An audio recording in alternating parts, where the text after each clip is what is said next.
Good evening, members. Welcome to the PDC event by ICAI Abu Dhabi Chapter on AML and Forensic.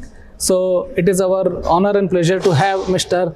Abhijeet Sharma. Thank you so much, sir, for having me at the event. Thank you so much. So Abhijeet is the partner risk advisory at MBG Corporate Services, and he is going to speak about the forensic area. So Abhijeet, just to start with, I would like to understand that what is a forensic framework and what falls under its scope. So forensic frameworks would be defined under the principles of best practices, which would be governance, controls and compliance. Perfect. So governance would be determined by the entity level policies, the code of conduct, the whistleblowing policy, supplier business relationship policy. These are policies which are at a corporate level. So a top to down approach has to follow.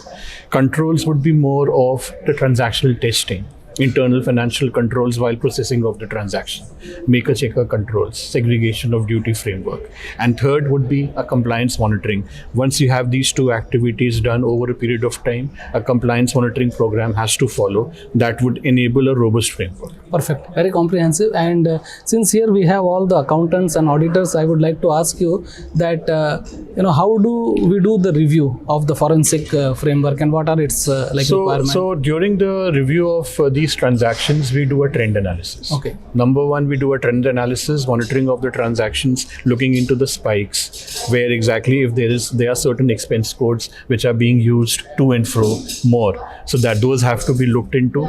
And further, when we say that, we also look into the purpose of the usage of those expenses. That gives us a fair idea in case there are too many payments happening through any code to any particular party or beneficiary. That gives us the piece of information. Yeah, the idea. Thank you. And just last quick question.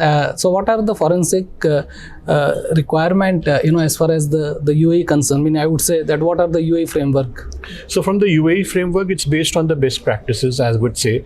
More to do, rather than with a detective approach, adopt a preventive approach. Because most of the things in terms of the framework, once you have designed, a monitoring program in terms of preventive testing would help you to sail through. Perfect. Thank you. Thank you so much, sir. Thank you. Thank you so much, and sir. members, it is going to be very interesting. So we are going to speak about the sustainability, AML and forensic. So see you there. Bye. Thank you.